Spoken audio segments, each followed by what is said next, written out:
They say a soldier's war is won with guns and grit, but for those behind enemy lines, it was something else. Survival. These meals were quiet comfort, shared in a muddy trench, in a frozen foxhole, and in secret safe houses, served to the tired, the grieving, the brave. As the saying goes, a soldier's stomach is their first front line. And behind every one of these meals was someone surviving with strength. Most of those items are forgotten, but if you stay with me, you'll uncover 8 soul foods that helped fuel a generation of heroes and why they should have never been left behind. This is 8 forgotten soul foods that fueled soldiers behind enemy lines. Let's remember them together. Number 1, D-Ration chocolate bar. In enemy territory, silence was as vital as a rifle.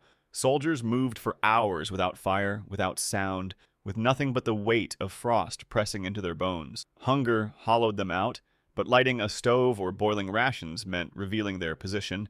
They needed food that could be carried in secret, eaten in silence, and swallowed even in darkness. The solution came in a strange, bitter form: the D-Ration chocolate bar. Unlike sweet candy, this block was deliberately made dense and unappealing, so no one would eat it casually. Packed into waxed paper, each piece delivered 600 calories in a chunk no larger than a deck of cards. It was survival disguised as chocolate, engineered not for pleasure, but for endurance. The method of use was almost ritual. Soldiers shaved slivers with a knife, mixing crumbs into canteens of water to create a bitter drink. Others gnawed small pieces slowly, letting them soften in the mouth because biting them was like chewing brick. A single bar could keep a soldier moving for a day, buying time until he reached a drop point or rendezvous. Hidden in packs or pockets, it was light, quiet, and invisible to the enemy. Yet flaws cut deep. The taste was chalky, sometimes unbearable, and men joked it was more weapon than ration. In heat, the bars melted into oily lumps. In cold, they hardened like stone. But when no fire could be lit, when patrols stretched into endless nights, soldiers still reached because bitterness was better than collapse. The D-Ration carried a paradox. It was food that soldiers hated, yet trusted with their lives. Would you endure the taste of something almost inedible if it meant one more night alive behind hostile lines? For them, that choice was never luxury. It was survival, carved into a chocolate bar.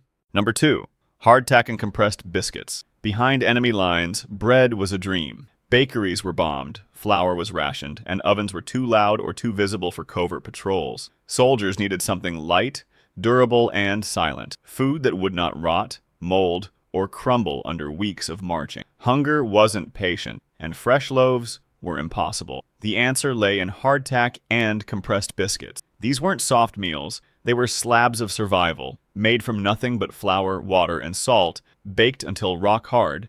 They lasted for months without spoiling. Compressed versions were vacuum-packed into dense blocks, small enough to slip into uniform pockets, yet heavy with calories. In silence and secrecy, they replaced bread with something unbreakable. Eating them was no simple task. Soldiers cracked pieces with the butt of a rifle or soaked them in water, coffee, or even soup to soften the edges. Some mixed crumbs into stews, others chewed slowly until their jaws ached. They weren't made for taste. They were made to endure the impossible. A single biscuit might carry a man through a march when every other ration was gone, but flaws followed closely. Hardtack could break teeth if eaten dry.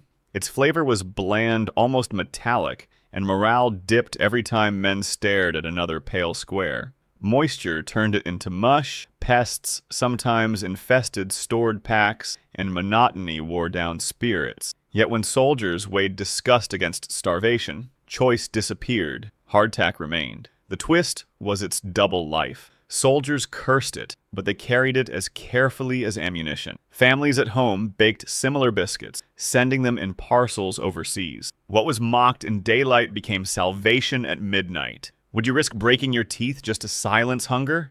For soldiers behind enemy lines, every bite of hardtack was a reminder. Survival doesn't always taste sweet. Sometimes it's dry, hard, and bitter, but it keeps you standing when nothing else does. Number 3, tinned meat protein was the hardest to carry behind enemy lines. Fresh meat spoiled in hours.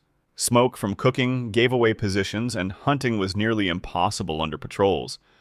Soldiers needed strength to march, dig, and fight. But carrying livestock or lighting fires wasn't an option. They required food that lasted months, could be eaten cold, and provided power without noise. The solution arrived in tins of Spam and corned beef. These cans were sealed lifelines, shipped under Lend-Lease, stacked in supply drops, and stuffed into rucksacks. Inside was dense meat, salty, fatty, and high in protein. Engineered for endurance, not luxury. A single tin could fuel a man through an entire night march, eaten straight from the can with a knife, spoon, or even bare fingers. The method of use was practical and silent. Soldiers pried open tins with bayonets, scooping pieces while crouched in ditches or abandoned barns. Sometimes, slices were spread on biscuits or folded into bread when available. At times, fat was melted over a small flame and poured into soups, adding richness to otherwise tasteless rations. Even cold, the meat offered a boost that no vegetable or cracker could match. Yet drawbacks were clear. Salt content left men thirsty, and water was not always safe to drink. Fat hardened in winter, making the meat nearly inedible until warmed. Carrying too many tins added weight, slowing marches through mud or snow. And, after weeks of eating the same greasy texture, morale sank as soldiers dreamed of fresh food. Still, compared to empty packs, the weight of a tin was a burden gladly carried. The twist was how these tins outlived the war. Spam became so tied to survival that in places like Hawaii and the Pacific, it turned into a cultural staple. What once fueled soldiers in silence became comfort food for entire communities after peace returned. Would you carry the weight of metal cans across hostile ground, knowing each one slowed you down but also kept you alive? For soldiers, every tin was both a burden and a lifeline, a silent pact between hunger and endurance. Number 4. Dried fruit and plum pudding rations marching behind enemy lines drained more than muscle. It eroded morale. Soldiers carried rifles and rations, but what they lacked was sweetness, something that reminded them of home. Bread was bland, biscuits were dry, meat was greasy. In bitter cold or endless mud, the absence of flavor weighed as heavily as hunger itself. They needed more than calories. They needed a reminder of why survival mattered. That reminder came through dried fruit and plum pudding rations. Lightweight packets of raisins, prunes, and figs slipped into packs, while tins of dense plum pudding appeared on special occasions. These weren't daily staples. They were morale boosters disguised as food. Each raisin carried concentrated sugar. Each bite of pudding felt like a holiday smuggled into the trenches. In silence, sweetness became strength. The method was flexible. Dried fruit was eaten straight from the pouch, chewed slowly on night patrols, or crumbled into biscuits and oatmeal to create variety. Soldiers sometimes boiled prunes or figs in canteen cups, making a sweet broth that cut through monotony. Plum pudding tins were shared among squads, sliced into small pieces so every man tasted at least a fragment. The dense, sticky texture clung to fingers, but the sugar lifted spirits instantly. Drawbacks lingered. Fruit spoiled if packaging tore. Pudding tins were heavy, often saved for holidays or critical morale moments. Sugar highs faded quickly, leaving fatigue behind, and in extreme conditions, dried fruit froze solid, forcing soldiers to thaw it inside their coats before eating. Still, compared to endless salt and starch, the sweetness was priceless. The twist was its emotional power. Soldiers risked weight and space in their packs for raisins and pudding, even when survival demanded minimal loads. For them, sweetness wasn't luxury. It was proof that life held more than mud, frost, and silence. Would you save space in your pack for a tin of pudding, knowing it slowed your march but lifted your spirit?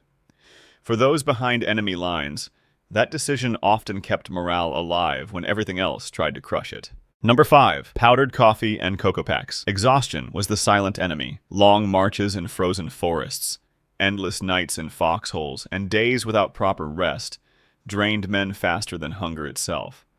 Behind enemy lines, fire for boiling water was dangerous. Fresh coffee, impossible, and yet soldiers needed a way to stay awake, alert, and steady. Without something to sharpen the senses, fatigue struck harder than any ambush. The answer lay in powdered coffee and cocoa packs. Lightweight, sealed in waxed sachets, these powders became both stimulant and comfort. Coffee delivered caffeine when eyes blurred, while cocoa added sweetness and warmth, easing minds weighed down by silence. Each packet fit in a pocket, opened without sound, and carried the taste of normal life into hostile ground. The method was simple but adaptable. Soldiers poured powder into canteens, shaking until water turned dark, often drinking it cold to avoid smoke or steam. When fires were possible, they heated mixtures in tin cups, turning bitter grounds into a steaming morale boost. Cocoa was often rationed for special moments. Stirred with condensed milk, it created a thick drink shared in whispers among squads. Even without heat, the powders dissolved enough to trick the body into believing it was warmed. Limits were clear, coffee without sugar tasted harsh, cocoa without milk was thin, and both left a residue that clung to cups. Too much caffeine caused jitters, shaking hands when steady aim was needed most. In cold winters, powders clumped together, requiring knives to scrape them free, and supplies ran out quickly, making each sachet more valuable than coins. The twist was psychological. Soldiers drank not just for energy, but for connection. Coffee reminded them of kitchens back home. Cocoa echoed childhood warmth. Even in the most hostile landscapes, a sip of bitter liquid carried the memory of safety.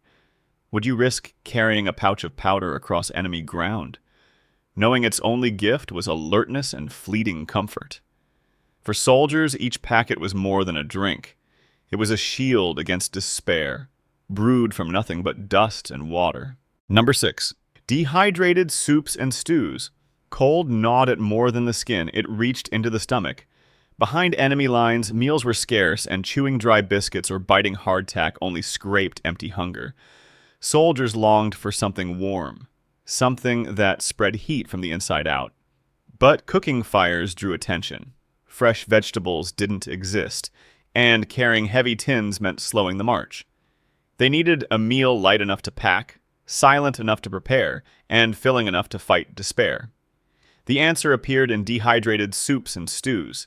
Carefully dried peas, beef extracts, and vegetable powders were pressed into cubes or packed in paper envelopes. They weighed almost nothing, lasted for months, and turned into steaming bowls of sustenance when water was added. A single packet could transform boiling liquid into a broth thick with flavor, delivering salt, starch, and warmth where none should exist. The method was direct.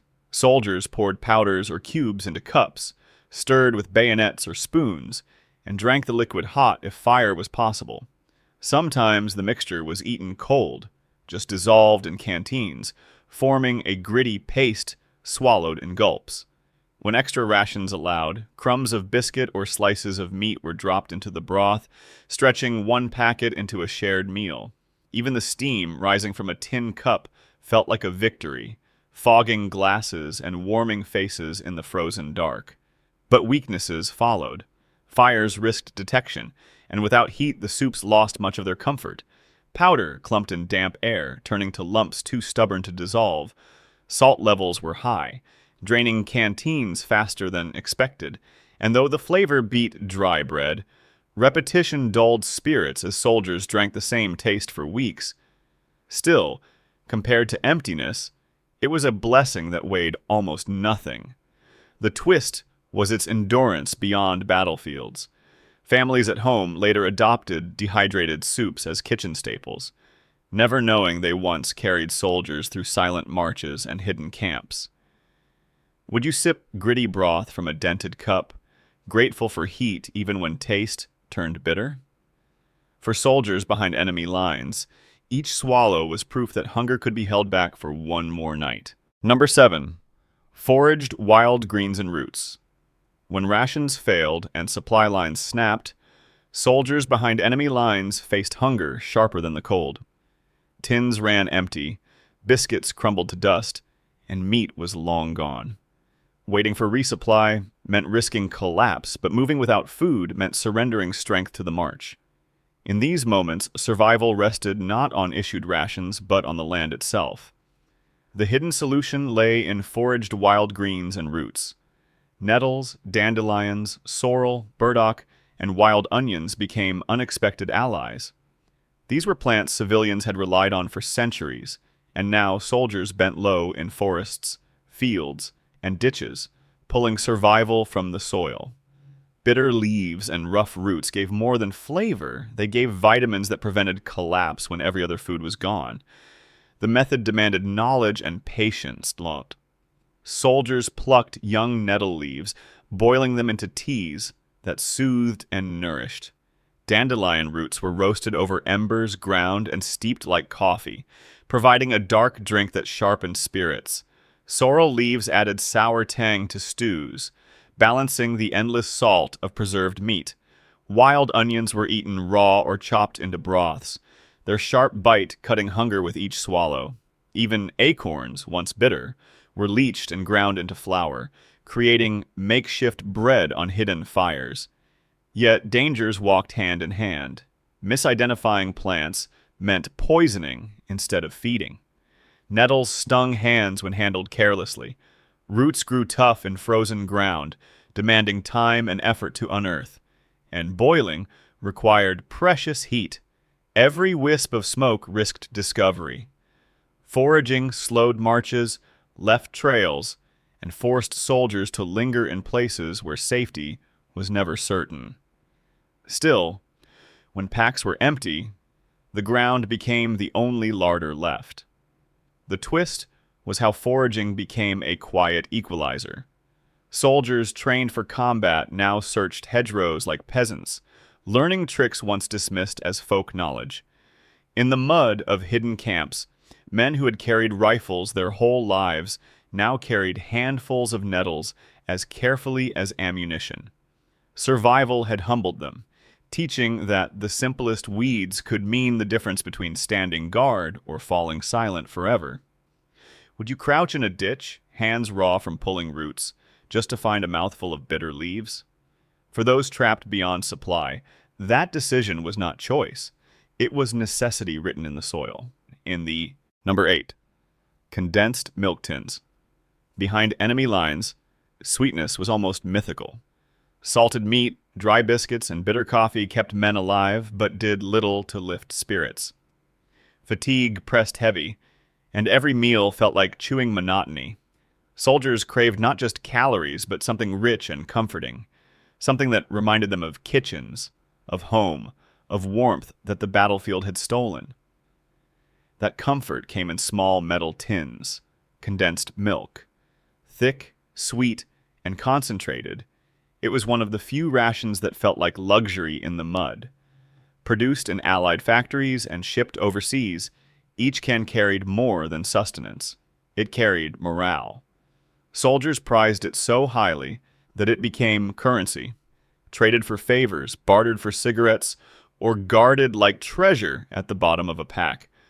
The method of use was flexible and inventive. Soldiers punctured the tin with bayonets, sipping the thick liquid straight, each drop flooding the mouth with sugar and fat. Others poured it into coffee or cocoa, transforming bitter brews into drinks that felt civilized. Spread on hardtack or mixed into porridge, condensed milk turned bland starch into something edible, even enjoyable. In some cases, it was eaten in silence at night, a spoonful at a time, as though rationing not just food, but memory itself. But it carried limits. Tins were heavy, and carrying too many slowed the march. Once opened, the contents spoiled quickly if not consumed fast, drawing flies or turning rancid. Sweetness also came at a cost. Too much led to thirst, and safe water was not always near. And yet, despite every drawback, soldiers held on to condensed milk because it gave something no other ration could, a taste that reminded them they were still human. The twist was its reach beyond the battlefield. Civilians, under rationing, also turned to condensed milk, using it in place of scarce fresh milk or sugar. For children in bombed-out cities, a spoonful stirred into oats meant joy in a world of scarcity. What soldiers treasured in trenches was the same food that mothers treasured in kitchens, an unbroken link of survival across war's divide. Would you guard a tin of sweet milk as though it were gold, knowing it slowed your steps but fed your spirit? For men operating behind enemy lines, each can was more than food. It was resilience sealed in metal, a reminder that comfort could still exist even in the harshest silence. They survived not on comfort, but on fragments of food that carried memory. A square of bitter chocolate, a lump of hard biscuit, a tin of salty meat, a handful of dried fruit. Each one was more than calories. It was hope disguised as rations. Behind enemy lines, where silence was law and hunger was constant, these forgotten soul foods became anchors that kept men moving when everything else told them to stop. Think about it. Today, we open a fridge without thought. We sip coffee without cost. Sweetness, warmth, variety. All of it comes so easily, we forget it was once rare enough to guard like treasure. For soldiers cut off from supply, a single sachet of cocoa was enough to feel alive again. A spoonful of condensed milk could lift morale more than an entire meal. Survival was never just about strength. It was about remembering what you fought for, one mouthful at a time. History whispers the same lesson again.